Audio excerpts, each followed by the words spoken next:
Welcome students. Study at the Uttarakhand के online platform में आपका स्वागत है।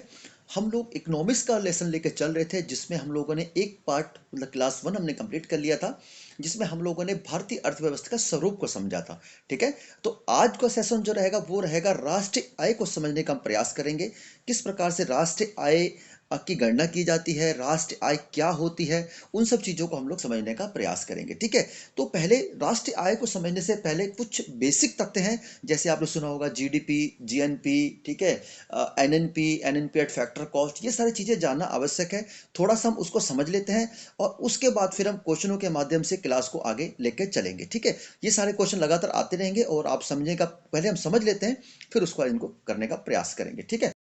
ठीक है, तो सबसे पहले देखिए अर्थव्यवस्था क्या होती है। ठीक है, अर्थव्यवस्था बेसिकली एक भौगोलिक क्षेत्रफल होता है। ठीक है, जिसमें उपलब्ध जो आर्थिक संसाधन है, ठीक है, आर्थिक संसाधनों का और वस्तुओं और सेवाओं का उत्पादन किया जाता है। ठीक है, आर्थिक संसाधन जैसे मान के चलिए आपका जल है, ठीक है, और जल है, आपका जंगल है, उस जंगल है, कृषि भूमि है, वहाँ पर क्षेत्र है, उसको आर्थिक संसाधन है। इन संसाधनों का उपयोग कर कर वस्तुओं और सेवाओं का उत्पादन किया जाता है। ठीक है, और उनका वितरण लोगों में किया जाता है ताकि उनकी आवश्यकता को पूर्ति की जा सके। ठीक है, तो ये होती है अर्थव्यवस्था। ठीक, और आगे समझते हैं हम लोग। अर्थव्यवस्था दो प्रकार की होती है। ठीक है, आपने पढ़ा भी होगा, एक माइक्रो, ठीक है, एक माइक्रो इकोनॉमिक्स जिसे बोला जाता है, और एक मैक्रो इकोनॉमिक्स होता है। ठीक है, माइक्रो एक बेसिकली होता है क्या है कि हम एक छोटे लेवल पर जब अध्ययन करते हैं, जैसे एक परिवार है, जब आपका परिवार है, आपके परिवार के स्तर पर जो अर्थव्यवस्था है, जैसे आपके पिताजी कमाते हैं, उनका विभिन्न विभिन्न मदों में उनका उपयोग किया जाता है, जैसे खाने में,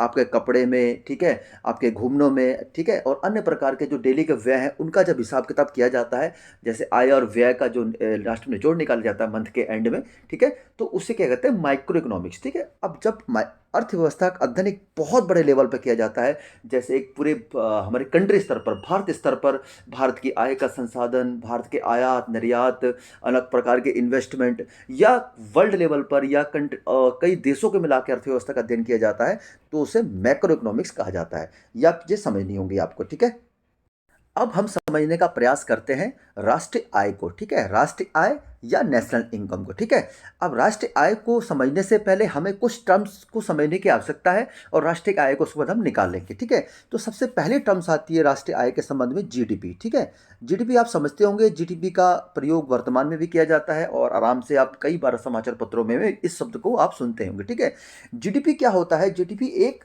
देश की घरेलू सीमा के अंदर उत्पादित सभी अंतिम वस्तुओं और सेवाओं के बाजार मूल्य को जीडीपी कहा जाता है। ठीक है, थोड़ा सा टफ टिपिकल हो गया, मैं आपको इजी कर देता हूं। जैसे मान के चलिए भारतवर्ष है, ठीक है, ये भारतवर्ष है, ये भारतवर्ष की घरेलू सीमा, ये हमारी घरेलू सीमा है ये पूरी। ठीक है, ये हमारी घरेलू सीमा है।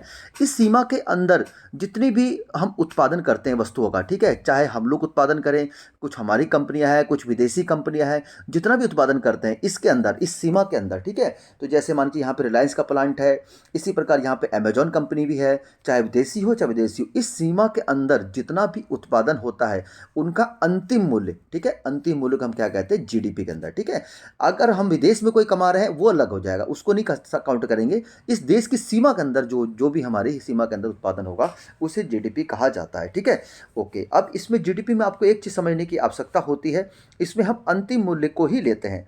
अंतिम मूल्य को लेने का मतलब ये होता है कि उससे फ़ायदा हमारे ये होता है कि दोहरी गणना से बचा जाता है। जैसे मान के चलिए, एक एग्जाम्पल लेता हूँ, आपने गेहूँ ले लिया, ठीक है, गेहूँ ले लिया, गेहूँ से क्या बना? आटा बना। ठीक है, आटा से क्या बना? ब्रेड बना।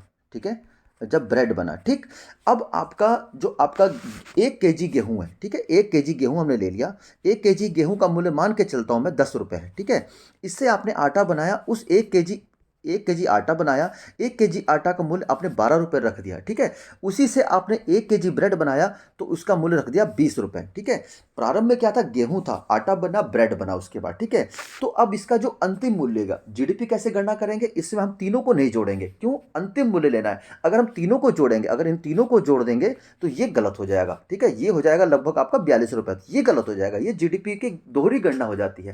तो जो अंतिम वस्तु अंतिम वस्तु का अंतिम मूल्य। तो अंतिम वस्तु क्या बनी, ब्रेड के बाद तो और कुछ नहीं बना सकते ना, तो ये बनेगा 20 रुपये ही इसका, जो मार्केट में आप लेके के आ गए उसे आप 20 रुपये को ही अंतिम वस्तु या अंतिम मूल्य कहेंगे। ये 20 रुपये का ही गणना जीडीपी में की जाएगी। ठीक है, इस चीज़ को आप समझ गए। ठीक है, ओके, अब आगे बढ़ते हैं हम लोग। अब एक टर्म और आती है राष्ट्रीय आय के संदर्भ में, जीएनपी। ठीक है, जिसे बोला जाता है ग्रॉस नेशनल प्रोडक्ट। ठीक है, तो ग्रॉस नेशनल प्रोडक्ट क्या होता है, इसमें क्या होता है कि सीमा का निर्धारण नहीं होता है, इसमें हमारे नागरिकों का निर्धारण होता है। नागरिकों मतलब हम लोगों के द्वारा हम कितना उत्पादन करते हैं। ठीक है, चाहे वो हमारे देश में हो चाहे विदेश में हो। मान के चलिए एक रिलायंस कंपनी यहाँ पे लगी है या टाटा कंपनी यहाँ पे लगी है। ठीक है, और इसी हमारे देश के अंदर एक कंपनी चल रही है अमेजन, जो अमेरिका की कंपनी है। ठीक है, ये अमेजन लिख देता हूँ, बाकी ये कंपनियां जो हैं ये भारतीय कंपनी है, मान चलता हूँ। ठीक है, और कुछ भारत के लोग यहाँ विदेशों में, कतर मान को कंट्री है, वहाँ कमा रहे हैं। कुछ अमेरिका में हमारी कुछ कंपनी लगी हुई है, टाटा का प्लांट लगा हुआ है, तो ये हमारे नागरिकों द्वारा कमाया जा रहा है विदेशों में। ठीक है, तो जीएनपी में क्या होता है कि हमारे नागरिकों द्वारा क्या उत्पादन किया जा रहा है, चाहे वो विदेश में हो चाहे देश में हो। तो हम क्या करते हैं, इस जीडीपी के अंदर, यहाँ तो पहले जीडीपी हमने निकाल लिया था, इसमें इनको जोड़ देते हैं, जो हमारे नागरिक विदेशों से कमा रहे हैं उसको इसमें प्लस कर देते हैं, और जो हम अलग जो विदेशी कंपनियां भारत में कमा रही हैं उनको इसमें माइनस कर देते हैं। इससे हमारा जीएनपी निकाल आता है। जब विदेशियों को माइनस कर देते हैं उससे हमें क्या लगता है, हमारे नागरिकों ने, हम लोगों ने कितना उत्पादन किया, विदेशी जो कमा रहा है उसको हम छोड़ देते हैं, ये निकलता है जीएनपी। यही एक्चुअल चीज होती है। जीडीपी बढ़ाना है, जीडीपी बढ़ाना है, ये एक्चुअल चीज हम विदेश में नहीं निकाल पाते। हम लोग कितना उत्पादन कर रहे हैं, भाई विदेशी कमा रहा है वो अपना प्रॉफिट लेकर निकल जाएगा, हमें तो एक लाभांश का बहुत छोटा टैक्स के रूप में पैसा देगा ना, बाकी जो प्रॉफिट है वो तो लेकर निकल जाएगा। लेकिन हम लोग, हमारा इन्वेस्टमेंट कहाँ जाएगा, हमारा लाभ कहाँ जाएगा, हमारे देश में आएगा। तो ये जीएनपी ही रियल चीज मानी जाती है देश के विकास को समझने के लिए। ठीक है, तो आप यहाँ पे समझ गए होंगे जीएनपी क्या हुआ। अब एक फॉर्मूला लिख लेते हैं जीएनपी। ठीक है, जीएनपी आप लिख सकते हैं, हमारे साथ साथ नोट्स बना सकते हैं। ये जीडीपी हो गया जो मैंने आपको बताया। इसमें आपको क्या करना है, विदेशों से प्राप्त आय। ठीक है, विदेशों से प्राप्त आय, ये आप इसको ऐड कर सकते हैं। ठीक है, और माइनस किस किस का करना है, विदेशी साधन द्वारा भारत में अर्जित आय। ये मेरे यहाँ पे जगह नहीं है, मैं लिख दे रहा हूँ, अर्जित आय। मैं दोबारा पढ़ देता हूँ आपको। ठीक है, जीएनपी निकालते समय क्या करना है, हमें जीडीपी लिखना है। दूसरा, विदेशों से प्राप्त आय किसके द्वारा, भारतीय द्वारा, और माइनस किसको करना है, विदेशी साधन द्वारा भारत में अर्जित, जो विदेशी लोग भारत में अर्जन कर रहे हैं उसको घटा देंगे, तो ये आ जाएगा हमारा जीएनपी। ठीक है, तो अब मैं एक फॉर्मूला लिख दे रहा हूँ, जीएनपी बराबर जीडीपी। ठीक है, प्लस ए माइनस बी। ठीक है, तो जीडीपी तो हम पढ़ लिया। ए क्या हो गया, हमारा क्या हो गया, विदेशों में भारतीय द्वारा अर्जित आय, और बी क्या हो गया, विदेशी कंपनियों द्वारा भारत में अर्जित आय। ठीक है, ये आप समझ चुके होंगे। तो ये जीएनपी की परिभाषा हो गई। ठीक, अब हम आगे बढ़ते हैं। अब हमारी अगली टर्म आती है एनएनपी। ठीक है, नेट नेशनल प्रोडक्ट या निवल राष्ट्रीय उत्पाद। ठीक है, तो निवल राष्ट्रीय उत्पाद क्या होता है, जैसे हमने जीएनपी तो निकाल लिया। ठीक है, हमने जीएनपी निकाल लिया, इसमें से अगर हम घिसावट को माइनस कर देते हैं, घिसावट मतलब डेप्रिसिएशन। ठीक है, उत्पादन के दौरान जैसे मशीनों का घिसावट या अन्य चीज़ों का घिसावट, वो उसका भी तो मूल्य कुछ ना कुछ निकालेंगे ना। तो वो डेप्रिशिएट, हमारा जो वस्तुओं, जो मशीनरी का जो कितना डेप्रिशिएट हुआ उसको हम घटा देंगे, तो हमारा नेट नेशनल प्रोडक्ट आ जाता है। ठीक है, अब हम अंतिम टर्म की तरफ आगे बढ़ रहे हैं, उसे हम बोलते हैं net national product at factor cost. ठीक है, net national product at factor cost, यही हमारी नेशनल इनकम होती है। इसे कैसे निकाला जाता है वो मैं आपको बताना चाहता हूँ। इसको निकालने के लिए हम लोग जो नेट नेशनल प्रोडक्ट निकाला था अभी हम लोगों ने, ठीक, घिसावट को माइनस करके, इसलिए हम लोग क्या करते हैं, जो हम टैक्सेस लगाते हैं, इनडायरेक्ट टैक्सेस, ठीक है, इसको माइनस कर देते हैं, और जो दी गई छूट या सब्सिडी जिसे बोला जाता है, इनको हम जोड़ देते हैं, तो हमारा क्या आ जाता है, net national product at factor cost. Factor cost मतलब साधन लागत पर राष्ट्रीय साधन लागत पर शुद्ध राष्ट्रीय उत्पाद। ठीक है, तो वो कैसे निकलेगा, नेट नेशनल प्रोडक्ट जो हमने निकाला था, कैसे निकाला था, जीएनपी में से हम लोगों ने किसको माइनस किया था, हमने डेप्रिसिएशन को माइनस किया था, या जिससे घिसावट को माइनस किया था, उसमें से हम टैक्स को माइनस कर देंगे और सब्सिडी को जोड़ देंगे, तो हमारा net national product at factor cost आएगा। इसी को ही हम नेशनल इनकम कहते हैं या राष्ट्रीय आय कहते हैं। उम्मीद करता हूँ यहाँ तक आपको जितना भी थोड़ा बहुत आपको बताने का प्रयास होगा वो आप समझ गए होंगे। ठीक है, अब हम लौटते हैं अपने टॉपिक की तरफ। ठीक है, तो 9 मिनट का समय हमने वो लगभग ले लिया है। अब हम शुरुआत करते हैं पहले क्वेश्चन से। पद राष्ट्रीय आय किसको निरूपित करता है? ठीक है, तो राष्ट्रीय आय जो पद है वो किसको निरूपित करता है? पहला ऑप्शन है, ये यूपीएससी का प्रश्न है 2001 का, बाजार कीमतों पर सकल राष्ट्रीय उत्पाद में से मूल्यह्रास घटाकर। ठीक है, ये गलत हो जाएगा। बाजार कीमतों पर सकल राष्ट्रीय उत्पाद मूल्यह्रास घटाकर विदेशों से प्राप्त निवल आय कारक जोड़कर, ये भी गलत हो जाएगा। दूसरा, बाजार कीमतों पर सकल राष्ट्रीय उत्पाद बिल्कुल सही है, उसमें से डेप्रिसिएशन और अप्रत्यक्ष करों को घटा देंगे और सब्सिडी को जोड़ देंगे, ये निकल आएगी हमारी राष्ट्रीय आय। जस्ट अभी हमने पढ़ा था। ठीक है, तो आपको अच्छे से अगर समझा होगा तो इसका आंसर आपको आराम से निकाल लेना चाहिए। ठीक है, आगे देखते हैं राष्ट्रीय आय क्या होती है। ठीक है, तो राष्ट्रीय आय क्या होती है? साधन लागत या फैक्टर कॉस्ट पर निवल राष्ट्रीय उत्पाद, एनएनपी एट फैक्टर कॉस्ट, जो हमने अभी निकाला था। ठीक है, एनएनपी एट फैक्टर कॉस्ट को ही हम निवल राष्ट्रीय उत्पाद या नेशनल इनकम कहते हैं। अभी जस्ट हमने थोड़ी देर पढ़ा था। उम्मीद करता हूँ इस क्वेश्चन का आंसर आपने निकाल लिया होगा। ये हमने डिटेल में बता दिया है, अगर आप इसको पढ़ना चाहें तो पढ़ सकते हैं। बाकी मैंने स्टार्टिंग में आपको सारी चीज़ें कवर करा दी हैं जो आपके लिए आसान हो जाती है। ठीक है, आगे देखते हैं बाजार मूल्य पर शुद्ध राष्ट्रीय उत्पाद क्या है? ठीक है, net national income eight market price क्या होगा? तो क्या होगा इसमें आंसर? देखिए, आप इसको निकालने का प्रयास करिए। ठीक है, तो इसमें क्या होगा? बाजार मूल्य पर जो सकल राष्ट्रीय उत्पाद है, ठीक है, जीएनपी, मैंने अब थोड़ी देर बताया था, जीएनपी में से अगर हम डेप्रिसिएशन या मूल्यह्रास जिसे कहा जाता है, ठीक है, गिसावट कैसे कहते हैं, मूल्यह्रास गिसावट, इसको माइनस कर देंगे तो हमारा क्या निकल आएगा? बाजार मूल्य पर शुद्ध राष्ट्रीय उत्पाद। ठीक है, ये हो जाएगा। देखिए, खाली आप एनएनपी कहिए, ठीक है, बड़े ध्यान सुनिएगा, खाली आप एनएनपी कहिए या एनएनपी एट मार्केट प्राइस कहिए, एक ही बात है। ठीक है, लेकिन एनएनपी एट फैक्टर कॉस्ट ये अलग हो जाएगा। इसके लिए आपको क्या करना पड़ेगा? एनएनपी एट मार्केट प्राइस में से आपको क्या करना पड़ेगा? जो आपका टैक्सेस है उनको घटाना पड़ेगा और सब्सिडी को जोड़ना पड़ेगा, तब आपकी एनएनपी एट फैक्टर कॉस्ट या साधन लागत पर निकल के आएगी। ठीक है, उम्मीद करता हूँ आपको धीरे धीरे चीज़ें कवर हो जाएंगी। ये उत्तराखंड पीसीएस 2021 का प्रश्न है, बड़ा अच्छा प्रश्न है। इसमें आपको कथन दिए गए हैं नेट नेशनल प्रोडक्ट। अब देखिए, यहाँ पर नेट नेशनल प्रोडक्ट दिया गया है, अगर ये एनएनपी दे रखा है या एनएनपी एट मार्केट प्राइस, ये एक ही बात है, इसमें आपको परेशान होने की जरूरत नहीं है। तो एनएनपी या एनएनपी एट मार्केट प्राइस निकालने के लिए जो ग्रॉस नेशनल प्रोडक्ट होता है, सकल राष्ट्रीय उत्पाद में से गिसावट व्यय, डेप्रिसिएशन या मूल्यह्रास को घटा देते हैं तो निकल आता है, ये भी सही है। दूसरा, एनएनपी एट मार्केट प्राइस, इसको क्या करना है? जीडीपी। ठीक है, विदेशों से प्राप्त शुद्ध आय अगर हम जोड़ देंगे इसको तो ये तो जीएनपी आ गई, और घिसावट कर देंगे तो ऑब्वियसली क्या हो गया? हमारा ये निकल के आ गया। तो इस प्रकार से ये हमारी चीज़ें निकल के आ जाती। ओके, आप समझ गए होंगे। आगे बढ़ते हैं हम लोग। तो इस प्रकार ए और बी दोनों सही है। ठीक है, क्वेश्चन नंबर 5 है, इसको देखते हैं। किसी दी गई अवधि में एक देश की राष्ट्रीय आय, ये यूपीएससी 2013 का प्रश्न है, इसको आप समझने का प्रयास करिए। ठीक है, देखिए, नागरिकों द्वारा राष्ट्रीय आय की बात कर रहा है, ध्यान से चलिएगा। नागरिकों द्वारा उत्पादित वस्तुओं और सेवाओं के कुल मूल्य के बराबर होगी, गलत है। कुल उपभोग और निवेश व्यय के योग के बराबर होगी, ये भी गलत है। सभी व्यक्तियों की व्यक्तिगत आय के योग के बराबर होगी, ये भी गलत है।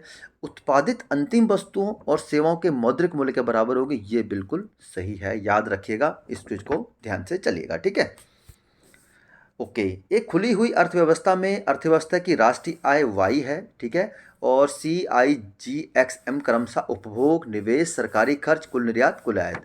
ये बेसिकली बहुत अच्छा प्रश्न है और आने वाले एग्जाम में कहीं से टकरा सकता है, क्योंकि ये केन्स का अर्थशास्त्र है। ठीक है, ये केन्स का अर्थशास्त्र अगर आपने पढ़ा होगा, केन्स का अर्थशास्त्र समग्र मांग को दर्शाता है, ये समग्र मांग की परिभाषा को दर्शाता है। ठीक है, इसमें समग्र मांग या राष्ट्रीय आय को दर्शाया गया है वाई के द्वारा, जिसमें अगर आप क्या करते हैं, जो आपका उपभोग है, ठीक है, उपभोग, इन्वेस्टमेंट, ठीक है, और गवर्नमेंट खर्च, सरकारी जी से गवर्नमेंट खर्च, इन सबको जोड़ देते हैं, और साथ ही साथ आपके देश द्वारा क्या किया गया कुल निर्यात में से आयात को घटा देते हैं, तो आपकी देश की समग्र मांग या राष्ट्रीय आय निकल के आती है। यही उसका उत्तर सही हो जाएगा। ठीक है, यहाँ पर आपको मेंशन भी कर रखा है चीज़ें। आगे देखते हैं, निम्नलिखित में कौन सी एक सकल घरेलू उत्पाद जीडीपी की गणना करने की विधि नहीं है। ठीक है, तो जीडीपी की गणना करने के लिए हम लोग क्या करते हैं, ये उत्पादन विधि, आय विधि, व्यय विधि, ये तीनों विधि का प्रयोग करते हैं। ये जो डेप्रिसिएशन लागत विधि, इसको प्रयोग नहीं करते हैं। ठीक है, अर्थव्यवस्था में कुछ टर्म्स इंग्लिश की होती हैं, वो आपको जानी जानी चाहिए, ठीक है। ये सारी चीज़ें आपको समझने होगा। आगे देखते हैं। भारत में राष्ट्रीय आय की गणना में एक समस्या है। गणना में क्या समस्या है? ये सारी समस्या, कोई समस्या नहीं है ये वाली, ठीक है। ये सबसे बड़ी समस्या है असंगठित क्षेत्र। असंगठित क्षेत्र जैसे हम लोग छोटे लेवल पर जैसे काम करते हैं, जिसका कोई भी लेखा जोखा नहीं रख सकते हैं। जैसे मान के चलिए एक वो लगाने वाला रेडी वाला है, या कोई फूड ठेला लगाने वाला है, कोई सब्जी लेवल गांव में एक बंदा सब्जी बेच रहा है, वो राष्ट्रीय आय में उसकी गणना नहीं हो सकती, क्योंकि वो ना तो कोई बिलिंग कर रहा है, ना कोई आपको फाइनल बिल दे रहा है।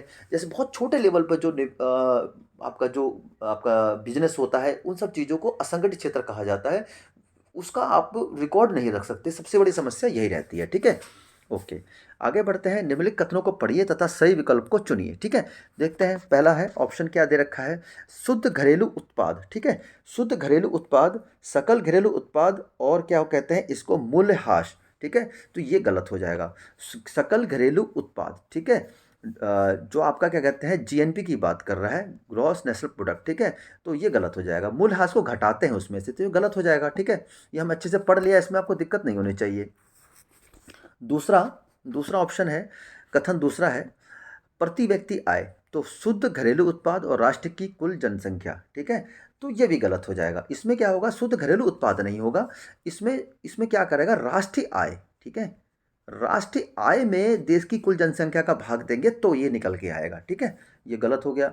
ओके, उसके बाद विश्व की अर्थव्यवस्था की तुलना करने हेतु शुद्ध घरेलू उत्पाद सकल घरेलू उत्पाद की अपेक्षा बेहतर मानक है। शुद्ध घरेलू उत्पाद, ये गलत हो जाएगा, ठीक है। ये गलत है, ऐसा कुछ नहीं है, ठीक है। और हमारा इसमें कोई भी आंसर सही नहीं होगा, ठीक। ओके, आगे देखते हैं। यदि एक दी हुई समय अवधि में कीमतें तथा मौद्रिक आय दोनों दुगनी हो जाती हैं तो वास्तविक आय क्या होगी, ठीक है। देखिए, बहुत ध्यान से चलिएगा।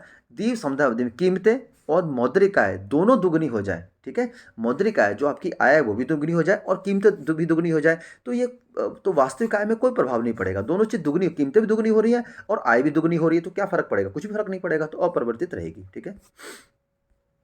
सैद्धांतिक रूप से यदि आर्थिक विकास की कल्पना की जाती है तो इनमें से किस एक को साधारणतः ध्यान में नहीं रखा जाता है, ठीक है। आर्थिक विकास की कल्पना की जाती है तो इसमें किसको एक ध्यान में देने के, सकल घरेलू उत्पाद में वृद्धि, ये बिल्कुल रखा जाता है। सकल राष्ट्रीय उत्पाद वृद्धि, ये भी रखा जाता है। प्रति व्यक्ति सकल राष्ट्रीय उत्पाद वृद्धि, ये भी रखा जाता है।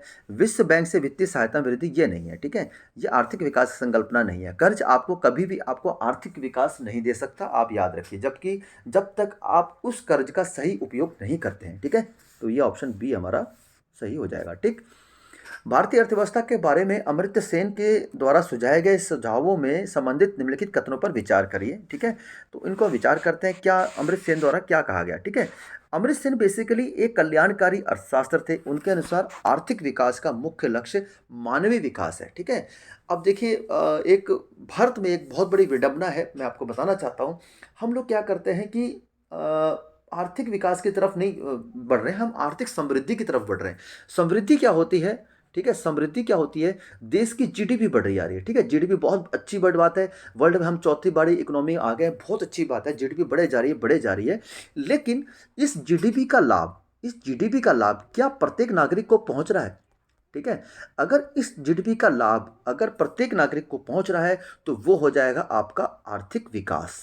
बड़े ध्यान से चलिएगा, ठीक है। ये इसको राजनीतिक रूप से मत लीजिएगा, ये बहुत ही फैक्ट है। अगर बढ़ी हुई जीडीपी का लाभ अगर प्रत्येक नागरिक को मिलेगा तो वो आर्थिक विकास रहेगा। अगर वो नहीं बढ़ेगा तो वो सिर्फ आर्थिक समृद्धि कहा जाता है उसे, ठीक है। सिर्फ आर्थिक समृद्धि कहा जाता है। इन दोनों टर्म को आप बड़े ध्यान से चलिएगा, ठीक है। अगर बढ़ी हुई जीडीपी का लाभ प्रत्येक नागरिक को मिल रहा है तो वो आर्थिक विकास होगा, और अगर नहीं मिल रहा तो वो समृद्धि होगा। तो आप इस चीज़ को आज की तुलना करके देख सकते हैं। लेकिन जो अमर्त्य सेन थे वो क्या कहते थे कि जो आपका जो आर्थिक विकास है वो ज़्यादा होना चाहिए, अर्थात जो बढ़ा हुआ आपकी जीडीपी है या आपकी अर्थव्यवस्था, उसका लाभ देश के प्रत्येक नागरिक तक समान रूप से पहुंचना चाहिए, ठीक है। तो अब इस क्वेश्चन को हम देखते हैं और समझने का प्रयास करते हैं। इसे वस्तु उन्मुख होना चाहिए, ये बिल्कुल गलत है। इसे जन उन्मुख होना चाहिए, ये उनका कहना था, ये बिल्कुल सही है। तीसरा, सबसे अधिक निर्धन व्यक्ति की आर्थिक सुरक्षा होनी चाहिए, ये भी सही है। विश्व अर्थव्यवस्था में इनके एकीकरण के साथ राष्ट्रीय बचाव होना चाहिए, ये भी सही है। तो ये इनका कहना था, ऑप्शन बी बिल्कुल सही हो जाएगा, ठीक है। और ये क्वेश्चन शायद रिपीट हो गया है, आगे बढ़ते हैं हम लोग। ओके, यह विचार कि भविष्य में भारतीय नियोजन में वस्तुओं से अधिक ध्यान व्यक्तियों पर देना चाहिए, यह व्यक्त किसके द्वारा किया गया? यह अमर्त्य सेन के द्वारा किया गया है। इनकी एक बुक थी, ठीक है, इकोनॉमिक साइंस, ठीक है, उसमें इस चीज़ का जिक्र किया गया है। यह मैंने लिखा हुआ है। 1998 में अर्थशास्त्र इकोनॉमिक साइंस के नोबेल पुरस्कार सम्मानित अमर्त्य सेन द्वारा यह विचार व्यक्त किया गया है, ठीक है। हिंदू वृद्धि दर किस वृद्धि से संबंधित है? ठीक है, इसका आप मतलब कहीं भी आप धार्मिक अर्थ मत निकाल लीजिएगा, ठीक है। हिंदू वृद्धि दर क्या है? प्रोफेसर राजकृष्ण थे। प्रोफेसर राजकृष्ण द्वारा यह सिद्धांत प्रतिपादित किया गया था। इन्होंने क्या किया? इन्होंने अमेरिकन इकोनॉमिक्स एसोसिएशन में बोलते हुए हिंदू वृद्धि दर का सर्वप्रथम प्रयोग किया। इनके द्वारा क्या है कि हिंदू परंपरा जो विकास के अनुकूल नहीं है तथा जिसमें विकास के प्रश्न नहीं दिया जाता के कारण भारतीय अर्थव्यवस्था में या राष्ट्रीय आय जीडीपी की वृद्धि बहुत कम बनी हुई है या 3.5% बनी हुई है, ठीक है। तो क्या हो जाएगा? इसका जो संबंध हो जाएगा ये राष्ट्रीय आय से संबंधित हो जाएगा, याद रखिएगा, ठीक है। ये आपके इस बारे में चीज़ में पूरी जिक्र किया गया है। अगला, हिंदू वृद्धि दर किससे संबंधित है? तो ऑब्वियसली किससे संबंधित हो जाएगा? तो ये हो जाएगा आपका जीडीपी से, ठीक है। ओके, आगे बढ़ते हैं। आर्थिक विकास सामान्यतः युग्मित होता है। किसके द्वारा युग्मित होता है? ये आपको बड़े अच्छे समझना, स्फीति के साथ में, ठीक है। इन्फ्लेशन जिसे कहा जाता है उसके साथ ये युग्मित होता है, ठीक है। निम्न कारण से जीएनपी जो सकल राष्ट्रीय उत्पाद है में श्रम की भागीदारी कम है, ठीक है। किस कारण से हमारे जीएनपी जो सकल राष्ट्रीय उत्पाद में श्रम की भागीदारी बहुत कम है? तो ये क्या है कि कीमतों की तुलना में मजदूरी हमारी कम है, ठीक है। जिस प्रकार हमारी कीमतें बढ़ रही हैं उसकी तुलना में मजदूरी कम है, इसलिए श्रम की भागीदारी कम हो जाती है। ओके, इनको हम आपस में सुमेलित करना है तो ठीक है, सुमेलित कर लेते हैं, कोई दिक्कत नहीं होनी चाहिए, ठीक है। पहला है आर्थिक विकास, ठीक है, मैं अच्छे से आपको पढ़ा चुका हूँ, ठीक है। आर्थिक विकास क्या होता है? ये होता है संरचनात्मक परिवर्तन, ठीक है। दूसरा, आर्थिक वृद्धि या आर्थिक समृद्धि, ठीक है, वो आपका जीडीपी बढ़ रही है तो आपका आर्थिक वृद्धि, आर्थिक समृद्धि हो रही, आर्थिक विकास नहीं हो रहा, याद रखिएगा। तीसरा, संपोषित विकास, ये पर्यावरण से संबंधित है। पर्यावरण का जब हम ध्यान रखते हैं तो उसे संपोषित विकास या जो समेकित विकास कहा जाता है। तीसरा, जीवन की गुणवत्ता, स्वास्थ्य से संबंधित है। तो इस प्रकार जो हमारा उत्तर हो जाएगा वो हो जाएगा ऑप्शन डी, ठीक है। भारतीय अर्थव्यवस्था के संदर्भ में निम्नलिखित युग्मों पर विचार करिए, ठीक है। तो देखते हैं, मेल्ट डाउन क्या होता है? मेल्ट डाउन क्या होता है कि जो शेयर मार्केट में गिरावट होती है ना, वो उसे मेल्ट डाउन कहा जाता है, ठीक है। और रिसेशन क्या होता है? किसी दो आपके क्वार्टर्स की बात कर रहा हूँ मैं, तिमाहियों की बात कर रहा हूँ। अगर दो लगातार तिमाहियों में, ठीक है, दो लगातार तिमाहियों में अगर आपकी जीडीपी घट रही है तो उसे मंदी या रिसेशन कहा जाता है, ठीक है। और स्लो डाउन क्या होता है?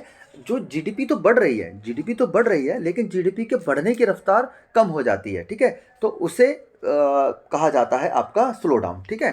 तो इसमें से ऑप्शन हमारा कौन सा ठीक हो जाएगा? खाली केवल एक ही ठीक हो जाएगा। ओके, 1991 की नई आर्थिक नीति में अपनाई गई मुख्य रणनीति थी, ये तीनों नीति अपनाई गई थी उस समय हमारे देश में जो आर्थिक संकट आया था उस समय ये जो नीतियाँ अपनाई गई थी, ठीक है। उदारीकरण, निजीकरण और वैश्वीकरण, ठीक है। एक सेकेंड, चलिए आगे बढ़ते हैं हम लोग। क्वेश्चन नंबर 25 है, भारत में आर्थिक उदारीकरण कब शुरू हुआ था? मतलब शुरू हुआ था, उसके कारण क्या थे, उस चीज़ों को यहाँ पे व्यक्त किया गया है, ठीक है। औद्योगिक लाइसेंस नीति में वास्तविक बदलाव के साथ ही प्रारंभ हुआ था, ठीक है। ये आपको उसकी तरह पूरा मेंशन कर रखा है, आप इसको पढ़ सकते हैं। भारतीय अर्थव्यवस्था के उदारीकरण का अग्रदूत या पायनियर किसे कहा जाता है? तो ये किसे कहा जाता है? डॉक्टर मनमोहन सिंह को कहा जाता है, ठीक है। इस चीज़ को आप याद रखिएगा, डॉक्टर मनमोहन सिंह उस समय हमारे देश के मुख्य अर्थशास्त्री थे, ठीक है। और उस समय इन्होंने द्वारा ही ये जो प्रतिपादित किया गया था, ठीक है, लिबरलाइजेशन, ग्लोबलाइजेशन एंड प्राइवेटाइजेशन, इस सिद्धांत को लाया गया जिससे हमारी अर्थव्यवस्था को काफ़ी हद तक मजबूती मिली, विदेशी निवेश आया और फिर से हम एक बार फिर विश्व की अर्थव्यवस्था में खड़े हुए, ठीक है। तो ये था आज हमारा प्रयास, इसमें हमने क्वेश्चन 27 क्वेश्चन किए और कुछ आपको समझाने का प्रयास किया। राष्ट्रीय आय का ये प्रथम पार्ट था, सेकंड पार्ट में राष्ट्रीय आय को हम समाप्त कर देंगे और कुछ ऐसे टॉपिक जिसको आपको समझाना होगा वो भी हम लेकर आएंगे और कुछ ऐसा टॉपिक जो आप चाहते हैं जिसके, देखिए दोनों चीज़ें एक साथ कंप्लीट नहीं हो सकती क्योंकि देखो राष्ट्रीय आय ये सब टॉपिक बहुत लंबे हैं, कई घंटों की लेक्चर क्लास लगती है, जो हम 5 या 6 मिनट में आपको बताने का प्रयास करते हैं वो मैं कहीं ना कहीं समझता हूँ वो सफिशिएंट नहीं है। लेकिन आपके आने वाले एग्जाम की दृष्टि से मैं उम्मीद करता हूँ ये सारी चीज़ आपने पढ़ रखी होगी और रिविजन के तौर पर आप इनको अटैम्प्ट कर रहे होंगे, ठीक है। फिर भी अगर कोई टॉपिक आपको लगता है कि मुझे इसको एक्सप्लेन करने की जरूरत है तो कमेंट बॉक्स में आप बताइएगा, हम उसको अच्छे से एक्सप्लेन भी कर देंगे और साथ ही साथ क्वेश्चन भी कर लेंगे। ये पार्ट था, कल पार्ट 2 लेके आएंगे जिसमें हम लोगों नेशनल इनकम को समाप्त कर देंगे। उम्मीद करता हूँ ये सेशन आपके लाभकारी से दुआ होगा। मिलते हैं फिर नेक्स्ट क्लास में, तब तक के लिए जय हिंद।